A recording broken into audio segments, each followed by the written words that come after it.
Hello guys, so gagawa tayo ngayon ng rose tutorial by Joya's Creation.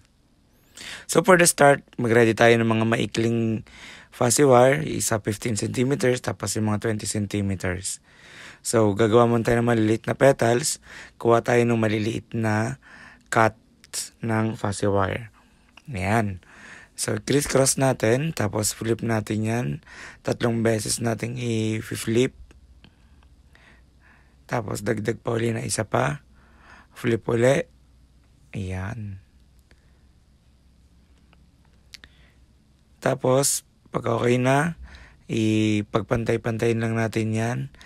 Saka natin ngayon, i-bend. Tapos, ilalak na natin yan siya. Pagka na-align nyo na maayos, ilalak nyo sa ilalim. So, magmumukha siyang parang may pagka-oblong. Ayan siya. So, ipip-flip natin yung isa. Tapos, the rest, pwede nyo na yung putulin. Yung nasa ilalim. Kasi pagka pinagsama-sama yan mamaya, ang pangit tignan pagka bukol-bukol. So, ayan, kakat na natin yan. May matitira lang na isa para pang lock. So, ganyan na itsura niya. So, yan yung small petal. So, gumawa tayo ng 3. Tapos, binend natin siya ng para siyang nagka-clover. Yan. Tapos, bibend natin yung taas para magkaroon siya ng hulma na parang rose na petals talaga. So, same pattern lang tayo dun sa 2 pang matitirang petals. Ayan. So, ganyan na magiging itsura niya. So, sa outer petals naman, kuha tayo ng malalaki. Yung mahaba, yun yung pinaka pag-rotate nyo ng maliliit. So, kuha kayo ng 3 maliliit. I-flip nyo lang dyan. So, ganyan siya. Mas kakapal yung volume ng ng petals nyo. So, same process lang din yung ginawa natin dyan. Gaya ng una nating ginawa dun sa mga smaller petals. So, ito, dinagdagan lang natin siya. Kaya siya nagmukhang, lumaki. So, yan. Bilisan lang natin, no? Bilis, oh. So, gagawa tayo ng ilang piraso yan? 4. 4 siya na big petals. Okay. So, ngayon, bubuuin na natin yung ating pinaka-rose. Pero bago yon, ipi-flip muna natin yan. Flip muna natin. Same manner lang din. Ano yung ginawa natin doon sa nauna? Flip nyo yung labas. Flip nyo din na parang i-oval. Yan. So, ganyan siya. Ganyan itsura niyan. Yan. Magmumukhang oblong-oblong. Tapos, cutting sa mga sobra-sobra. Okay.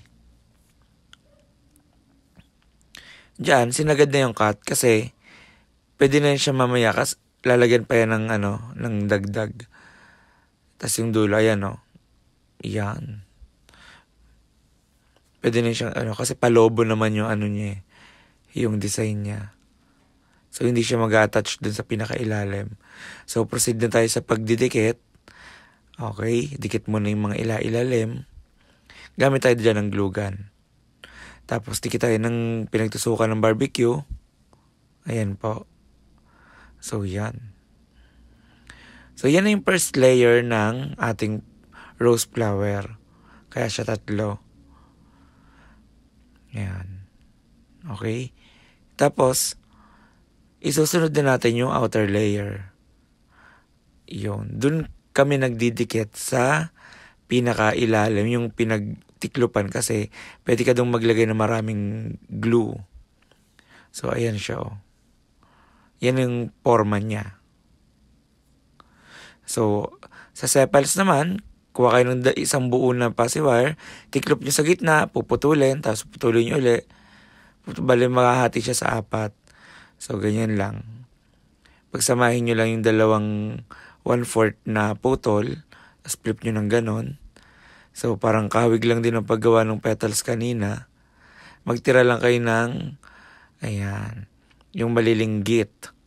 So, yun lang. Ilalagay mo lang siya didikit mo lang siya sa pinaka-petals niya. So, same lang. Alright. So, yan ay pinaka-sepals niya. Ngayon, kuha tayo ng floral tape. So, ikot lang natin dyan. Rolyo-rolyo lang. Para matakpan yung kulay ng barbecue stick. Alright. So, yan na yung finished product nating rose. So, nasa inyo kung lalagyan nyo ng dahon o hindi. Pero goods na yan, guys. So, yan, 4 na piraso. Ay, 5.